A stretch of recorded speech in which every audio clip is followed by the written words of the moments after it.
18 de octubre es una clara y elocuente muestra de ese cambio. Por eso, hoy, en que por primera vez tenemos la oportunidad de lograr con total libertad y en plena democracia un gran acuerdo constitucional, con amplia y efectiva participación ciudadana y con una equitativa participación de las mujeres, quienes, ciudadanos, hombres y mujeres, tendremos no solamente la primera palabra respecto a la naturaleza y el mecanismo de este acuerdo constitucional a través de un plebiscito de entrada, sino que también tendremos, si así lo decidimos, la última palabra respecto a los principios y contenidos de esa nueva Constitución a través de un plebiscito ratificatorio. Quiero una vez más reconocer, valorar y agradecer a los presidentes de los partidos que concurrieron a ese histórico acuerdo una madrugada de un día viernes, y a la comisión técnica que ellos designaron que permitió transformar ese acuerdo en una realidad. Porque con la misma visión y generosidad que sabemos demostrar en los tiempos difíciles, lograron un acuerdo que nos permite hoy estar promulgando esta reforma a nuestra Constitución. Esta reforma abre las puertas y define un camino para lograr un gran acuerdo constitucional que nos dé ese marco institucional sólido, compartido, legítimo, para poder enfrentar como país los formidables desafíos del presente y las magníficas oportunidades del futuro que este siglo XXI ya está poniendo en nuestro camino. El siglo XXI es un siglo que nos ofrece enormes desafíos, como el calentamiento global, pero también inmensas oportunidades a través de la revolución tecnológica. Y este siglo ha demostrado una y mil veces ser muy generoso con aquellos países que con unidad, con visión, saben abrazarlo, pero ser indiferente o incluso cruel con aquellos países que simplemente le dan la espalda o se enfrascan en una lucha fratricida entre sus propios hijos. Por eso, yo creo que aquí es de sublime importancia recuperar el valor de la unidad, del respeto, del diálogo, de los acuerdos y de la buena voluntad con que debemos relacionarnos entre nosotros y especialmente con los que piensan distinto.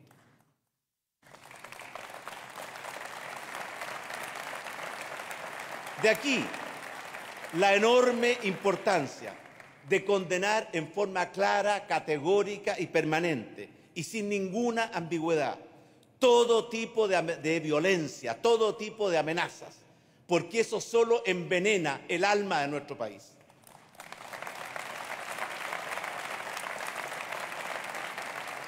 De aquí también la gran importancia de honrar nuestro juramento de respetar y hacer respetar siempre nuestra Constitución, nuestra democracia, nuestro Estado de Derecho y, por sobre todo, el respeto total, absoluto y irrestricto a los derechos humanos de todos, en todo tiempo, en todo lugar y en toda circunstancia.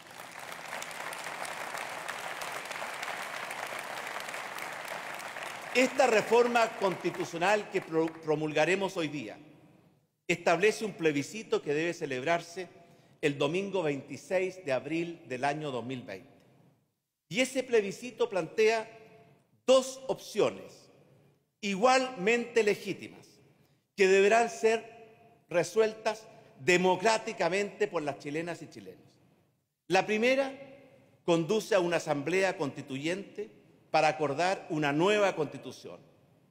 El segundo camino nos abre una vía para perfeccionar la constitución actual y lograr de esa forma que la voz de las personas, la voz de los chilenos sea escuchada y respetada. Si la ciudadanía decide democráticamente el camino de la nueva constitución, entonces los ciudadanos deberán también resolver cómo debe integrarse ese organismo encargado de elaborar y proponer esa nueva Constitución. De aprobarse el camino hacia una nueva Constitución, la Asamblea tendrá un plazo de 9 meses, prorrogable por otros 3, para acordar y proponer el texto de esa nueva Constitución, el cual, reconociendo el principio básico que la soberanía reside en la nación y la última palabra la tiene la ciudadanía, deberá ser aprobada por ésta a través de un plebiscito ratificatorio. En todo caso, este texto deberá respetar siempre el carácter de república que tiene el Estado de Chile y su régimen democrático, las sentencias judiciales firmes y ejecutoriadas y los tratados internacionales ratificados por Chile que se encuentren vigentes. Y asimismo no podrá poner término anticipado al periodo de autoridades electas por votación popular. Porque la soberanía reside esencialmente en la nación y es ejercida por el pueblo a través de las elecciones periódicas y los plebiscitos que la propia Constitución y la ley establecen y por las autoridades que la Constitución y la ley determinan. En consecuencia de aprobarse la Convención, esta tendrá las atribuciones y competencias que expresamente le otorga esta reforma constitucional que hoy promulgamos. Es bueno siempre recordar que en una democracia todo poder político es un mandato de servicio y que ese mandato de servicio lo otorga el pueblo. Y de hecho las constituciones escritas, y si uno revisa la historia, que se remontan a épocas no tan lejanas, se escribieron para garantizar los derechos de los ciudadanos y limitar los poderes de los gobernantes, de forma de evitar los abusos y arbitrariedades que estos últimos pudieran cometer contra los primeros. Este plebiscito, el primero en 30 años, nos debe servir para dejar atrás la violencia y las divisiones que hemos visto resurgir con dolor y tristeza durante estos días. Durante este periodo debemos recuperar el valor de la unidad, del diálogo, de los acuerdos y también aprender a pensar y trabajar juntos para construir ese Chile mejor que todos queremos. Hasta ahora, la discusión política en torno a la Constitución se ha centrado casi exclusivamente en los procedimientos y yo estimo que no ha profundizado suficientemente en los contenidos. ¿Qué queremos que contenga nuestra Constitución? En general, las constituciones tienen dos grandes componentes. En un primero, se establece un pilar que fija los grandes principios y valores que deben guiar los destinos de la nación y los principales derechos de los cuales deben gozar sus ciudadanos. Es lo que normalmente se conoce como el pilar dogmático. Y en un segundo pilar, que se conoce como el pilar orgánico, se establece y regula el funcionamiento de los poderes clásicos del Estado, como el Ejecutivo, el Legislativo y el Judicial, y de otras instituciones políticas o públicas fundamentales. Se establecen también los pesos y contrapesos que deben existir entre estas instituciones para evitar que una invada los terrenos de la otra. Y también se construye una arquitectura institucional y un mecanismo para resolver las controversias. Todos sabemos que los derechos de las personas son anteriores y superiores al Estado. Y por tanto no es el Estado el que graciosamente concede a los ciudadanos estos derechos. Muy por el contrario, nacemos con esos derechos. Y el Estado tiene la obligación de proteger y resguardar esos derechos de las personas.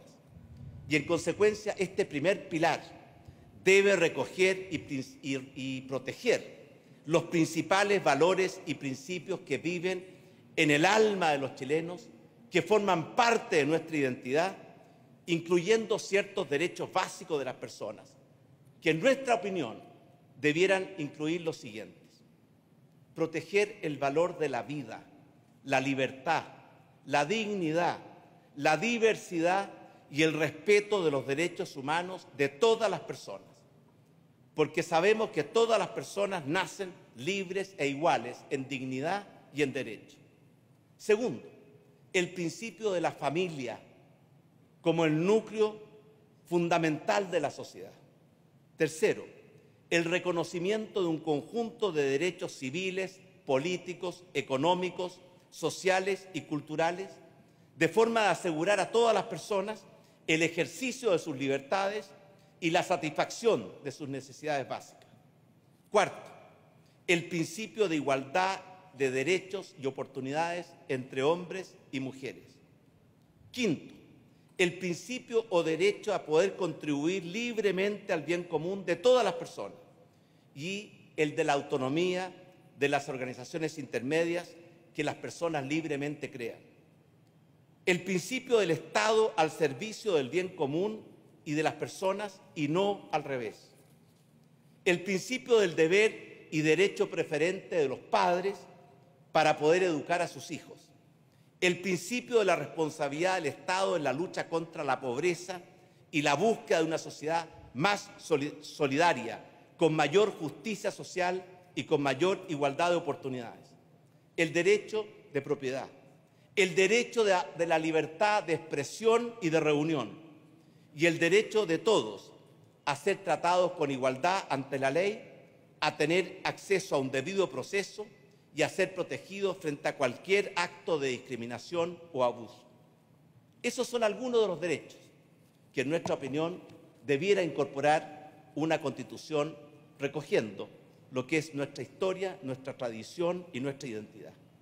En la parte orgánica de la Constitución, en la que se definen y regulan las instituciones públicas y el rol que ellas deben jugar. En este campo es fundamental hacer una buena arquitectura institucional. Hay mucha literatura que dice que las instituciones sí importan y que buenas instituciones pavimentan el camino hacia un país más libre, más justo y más próspero, y que malas instituciones normalmente pavimentan el camino hacia países que terminan frustrando todas sus expectativas. Por esa razón, en este campo, es nuestra opinión que la Constitución debe incorporar el principio de Chile como una república democrática con un Estado de Derecho, el principio de la separación e independencia de los poderes del Estado, con mecanismos efectivos de pesos y contrapesos y de resolución de controversias, el principio de la existencia e independencia de otras instituciones públicas, como el Banco Central, el Tribunal Constitucional, el Ministerio Público, el Tribunal Calificador de Elecciones, la Contraloría General de la República. El principio de la probidad y transparencia en todos los actos y acciones que ejecuten los agentes del Estado. El principio del reconocimiento de nuestros pueblos indígenas y originarios.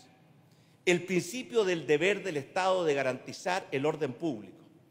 El principio de la responsabilidad fiscal y macroeconómica que debe cumplir el Estado. Estamos en vivo y en directo en un momento histórico de promulgación de ley que habilita el plebiscito de abril, Iván. Tal cual es el presidente Sebastián Piñera, luego de este acuerdo alcanzado en la Cámara y en el Senado, se habilita el proceso constituyente, es ley de la República, va a haber un plebiscito de entrada en abril del 2020, luego el trabajo de los constituyentes, y recuerde, usted va a decidir qué tipo de país, qué tipo de sociedad vamos a tener, y esto parte todo en abril. Exactamente, vamos